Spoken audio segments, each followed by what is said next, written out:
Hello guys, आज की video में हम बात करते हैं योग दर्शन की। हमने लास्ट वीडियो में सांख्य दर्शन के बारे में समझा। अब हम बात करते हैं योग दर्शन। योग दर्शन और सांख्य दर्शन सिमिलर हैं एक दूसरे के। ये भी इंडियन फिलोसफी के अंतर्गत ओल्डेस्ट स्कूल ऑफ फिलोसफी में आता है हमारा योग दर्शन। अब इसको हम समझते हैं। योग दर्शन, योग का मतलब है दो चीजों को मिलाना, जहां तक हम समझते हैं। तो बस इसी से संबंधित ये पूरा है। योग दर्शन संस्कृत के युज धातु से योग शब्द की उत्पत्ति हुई है। योग का जो अर्थ है यहाँ पे जो मैंने आपको लिखा है वो है युक्त करना, यानी मिलाना। युक्त करना, टू यूनाइट, टू ज्वाइन। इससे हम अंदाज लगाते हैं कि मतलब युक्त का क्या मतलब हो गया, जोड़ना, मिलाना। किससे मिलाना? Individual soul with supreme soul. Individual soul हर व्यक्ति की अपनी अपनी जो होती है, मतलब आत्मा को परमात्मा से जोड़ना, यही योग है। तो individual soul with supreme soul, इन दो चीजों को आपस में जोड़ना, इनको एकाग्र करना, यही हमारा योग कहलाता है। अब हम योग का थोड़ा डिटेल पढ़ लेते हैं।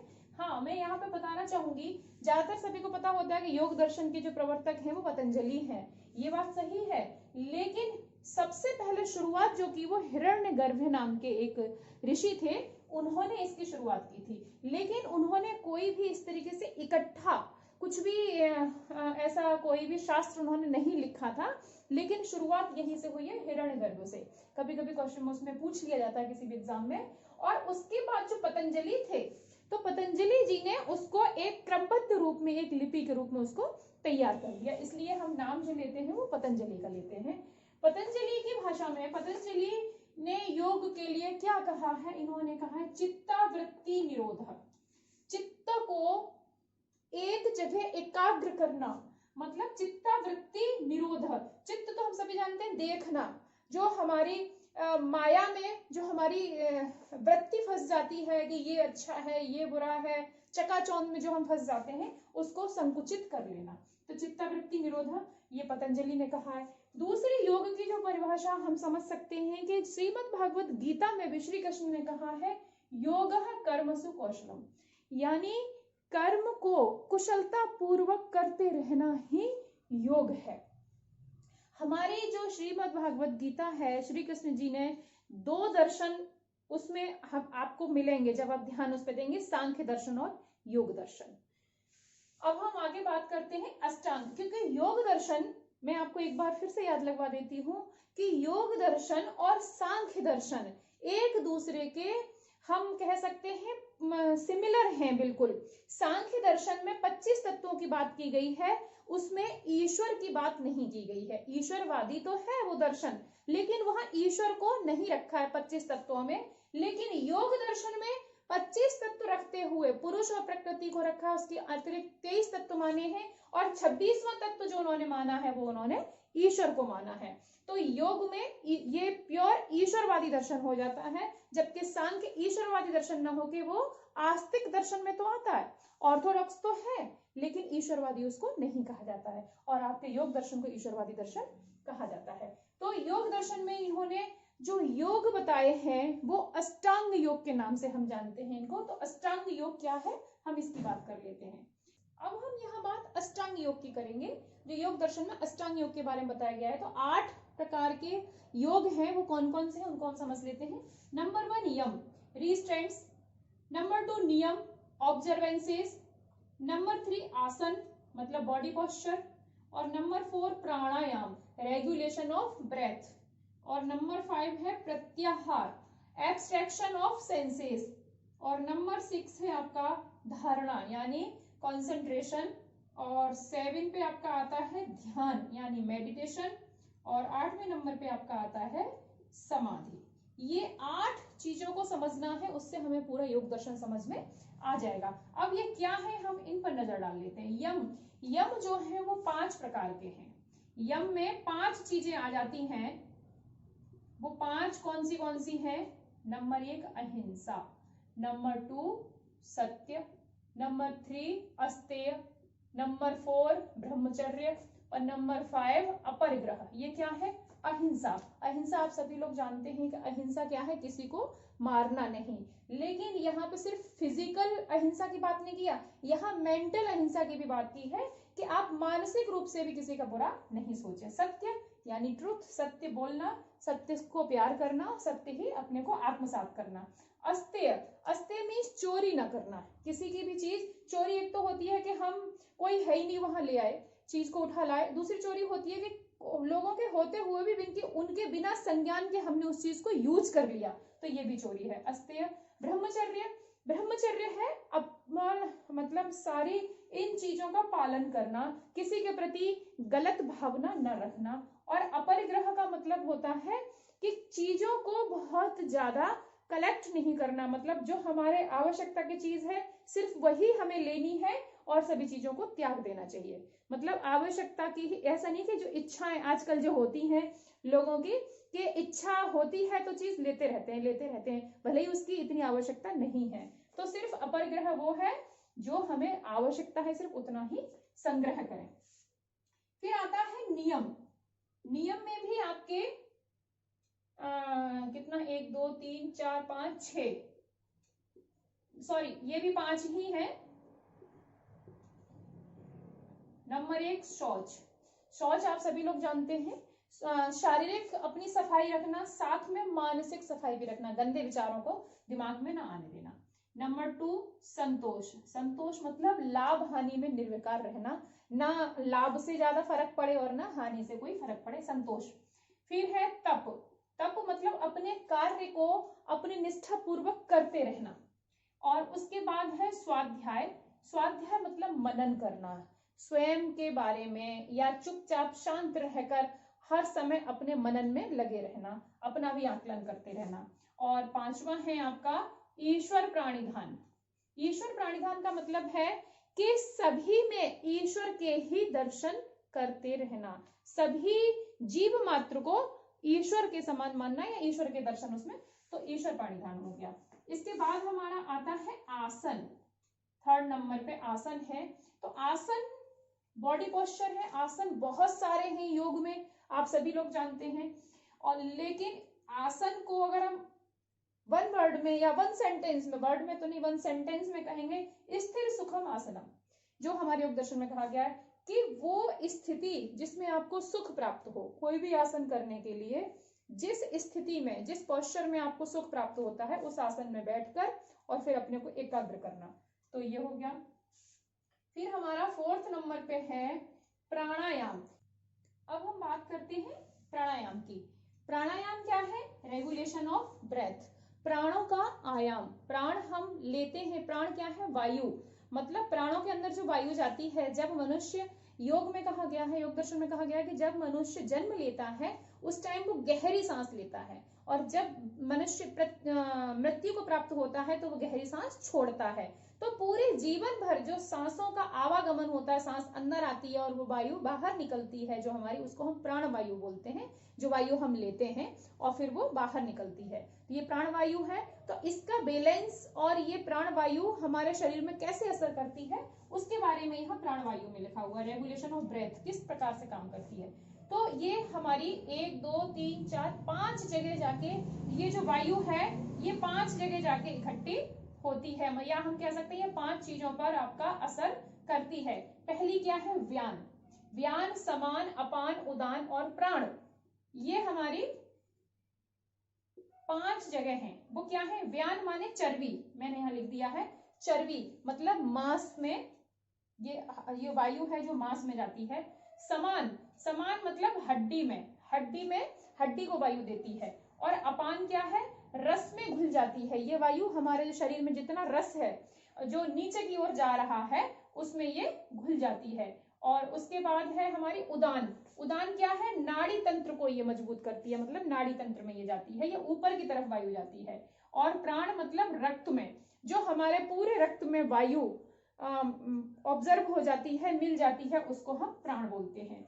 तो ये हमारे प्राणायाम के द्वारा जो हम वायु लेते हैं अंदर, वो हमारी ये 5 जगह जाके किस तरीके से वर्क करती है वो इसमें समझ में आ गया। चर्बी में जाती है, हड्डी में जाती है, रस में घुलती है, नाड़ी तंत्र में जाती है और रक्त में जाती है। तो इस प्रकार से अब इस सांस, जो आपको पता है कि वायु या प्राणायाम करने के जो है ना वो 3 स्टेप हैं, वो क्या क्या है? पूरक, कुंभक और रेचक। पूरक क्या है? जब हम वायु अंदर लेते हैं, जैसे कि ये मैंने ली, तो ये रेचक है। अब इसके बाद इस वायु को हम रोकेंगे, छोड़ेंगे नहीं बल्कि हम रोकेंगे, तो इस रोकने को हम क्या कहेंगे? कुंभक कहेंगे। और उसके बाद रेचक, हमने बाहर वायु निकाली, तो जो बाहर वायु निकाली उसको हम रेचक बोलते हैं। तो वायु लेना, उसको रोकना और उसके बाद बाहर निकालना, तो ये हमारी 3 स्टेप होती हैं इसमें प्राणायाम में। इसके बाद हम आते हैं प्रत्याहार। प्रत्याहार क्या है? प्रत्याहार है इंद्रियों को वश में कर लेना। यानी यहां तक ये 4 स्टेप होने के बाद जब इतनी चीजें व्यक्ति करने सीख जाता है तो वो इंद्रियों को भी वश में करना सीख जाता है। इंद्रियों को वश में करना यानी कि जो भी हमारी मन है, हमारा किसी भी प्रकार की हमारी इच्छा हो रही है, इच्छाएं हमारी धीरे धीरे समाप्त होना शुरू हो जाती हैं और हम जैसा चाहें वैसा अपने आप को बना सकते हैं, इंद्रियों को अपने कंट्रोल करना सीख जाते हैं। ये प्रत्याहार होता है। उसके बाद धारणा यानी कंसंट्रेशन, मन पर स्थिरता लाना। हम जो हमारा कहते हैं ना मन बहुत चंचल है, तो मन को स्थिर करना आ जाता है। जब व्यक्ति प्रत्याहार प्राणायाम तक वो कर लेता है, उसके बाद प्रत्याहार की स्थिति जब उसकी आ जाती है तो उसके बाद धारणा यानी वो मन पर भी अपनी स्थिरता प्राप्त कर लेता है। उसके बाद है ध्यान यानी मेडिटेशन। अब ध्यान क्या है? मौन रहकर ध्यान करना। यहाँ पे मैंने हिंट के लिए लिख दिया है मौन रहकर ध्यान करना। मौन रहकर ध्यान करना यानी बिल्कुल शांत एकाग्र चित्त में बैठकर और उसके बाद अपना ध्यान करना। और अपना क्या ध्यान करना? आपको आप आसपास की चीजों का कोई आभास नहीं होगा, कितनी भी आवाजें होती रहेंगी, कुछ भी होता रहेगा, आपको कुछ पता ही नहीं चलेगा। इस तरीके से स्थिर होकर जब आप बैठ जाते हैं तो इसको हम कहते हैं मौन रहकर ध्यान करना। शुरुआत में व्यक्ति सिर्फ मौन रहना सीखे, धीरे धीरे धीरे धीरे वो अपने आप को उस स्थिति में पहुंचा लेता है कि उसके आसपास कुछ भी होता रहे उसको महसूस नहीं होगा अगर वो ध्यान में बैठा है तो। उसके बाद लास्ट स्टेज जो आती है वो है समाधि की। समाधि यानी सेल्फ रियलाइजेशन, जब मनुष्य को अपनी आत्मा का ज्ञान हो जाता है, ये लास्ट है। इसको ही हम ये कह सकते हैं, ये क्या स्थिति है? मन विचार शरीर के पार जीने की कला। यानी बौद्ध धर्म में हम इसे निर्वाण की प्राप्ति कहते हैं, जैन धर्म में हम इसको कैवल्य की प्राप्ति कहते हैं, सांख्य में भी हम लोग क्या कहते हैं, मैंने कैवल्य ही बोला था, उसमें सिर्फ आपको समझाने लगी है, मतलब जगत में रहते हुए जगत से परे रहने की कला आ जाना। जब मनुष्य उस स्थिति में पहुंच जाता है, जब हमारी जीवात्मा उस स्थिति में पहुंच जाती है कि हम भ्रम में नहीं फंसते, माया का कोई असर नहीं होता है, हम शरीर तो है हमारा, लेकिन उस शरीर का हम जब चाहें उसको महसूस करें और जब नहीं चाहें तो नहीं महसूस करें। हम अपनी इंद्रियों पर पूरी तरह से नियंत्रण कर लेते हैं और हमारे लिए हर चीज एक समान भाव में आ जाती है, न कुछ अच्छा है और न कुछ बुरा है। जब ऐसी स्थिति मनुष्य प्राप्त कर लेता है उसे हम कहते हैं समाधि। तो समाधि को हम वो भी कहते हैं, कभी कभी समाधि को ये भी है कि चुपचाप इंसान कोई बैठ गया और वो अपने ही ध्यान में है, उसको आसपास का कोई ज्ञान नहीं है, इसको भी समाधि कहते हैं बैठने को। और उस स्थिति को भी समाधि कहते हैं कि उसको कोई साइंस से कोई मतलब ही नहीं है, उसका अपनी शरीर पर अपनी इंद्रियों पर पूरा कंट्रोल हो जाता है। ये हमारे अष्टांग योग हो गया। अब मैं आपको आगे का बताती हूँ। अब हम बात करते हैं योग दर्शन में, आगे की बात करते हैं कि हमारी एजुकेशन में योग दर्शन के लिए क्या क्या कहा गया है, एजुकेशन में क्या इंपॉर्टेंस है, योग दर्शन का क्या योगदान है हमारी एजुकेशन में। तो उसमें हम देखते हैं योग दर्शन के अंतर्गत मेटाफिजिक्स क्या है, मतलब इसकी तत्व मीमांसा क्या है। तो जैसा कि मैंने पहले बोला कि सांख्य और ये सिमिलर हैं, जो सांख्य ने तत्व को माना है, जो दर्शन सांख्य का है वही योग दर्शन का अपना दर्शन है। तो मेटाफिजिक्स में सांख्य दर्शन ने प्रकृति और पुरुष ये 2 चीजों को माना था और योग दर्शन ने ईश्वर को भी इसमें ऐड कर दिया है। तो इसमें 2 तत्व इन्होंने माने हैं, प्रकृति और पुरुष। प्रकृति क्या है? मेटेरियल रियलिटी है और पुरुष क्या है? स्पिरिचुअल रियलिटी है। तो जो मैटर जितना भी है वो प्रकृति है और स्पिरिचुअल है वो सारा क्या है? तो रियलिटी क्या है? अनचेंज्ड अनमूव्ड, मतलब रियलिटी जो होती है वो कभी चेंज नहीं होती है। तो मेटाफिजिक्स इनकी प्रकृति और पुरुष हो गया। और एपिस्टेमोलॉजी यानी ज्ञान मीमांसा के लिए इन्होंने टोटली सांख्य पर डिपेंड है। जैसा कि सांख्य ने कहा है वही से योग ने कहा है। उन्होंने भी सांख्य दर्शन में भी 3 एविडेंस माने हैं हमारे ज्ञान प्राप्त करने के, तो इसमें भी इन्होंने 3 ही माने हैं। पहला है प्रत्यक्ष, यानी अपनी आंखों से प्रत्यक्ष देखना, दूसरा है अनुभव, अनुभवों से ज्ञान प्राप्त करना, और तीसरा है हमारा शब्द, शब्द से ज्ञान प्राप्त करना। जो हम बोलते हैं, लिखते हैं, जो हमारा कम्युनिकेशन होता है वो शब्दों से ही होता है।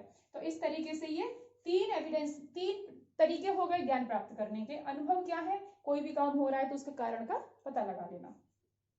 अब एक्सियोलॉजी क्या है इसकी, यानी कि ये आपकी तत्व मीमांसा हो गई, एपिस्टेमोलॉजी ये ज्ञान मीमांसा हो गई, और ये आपकी आचार मीमांसा होगी एक्सियोलॉजी। इसमें आचार या मूल्य मीमांसा कह सकते हैं, आचार मीमांसा जिसमें मूल्यों की बात की जाती हो।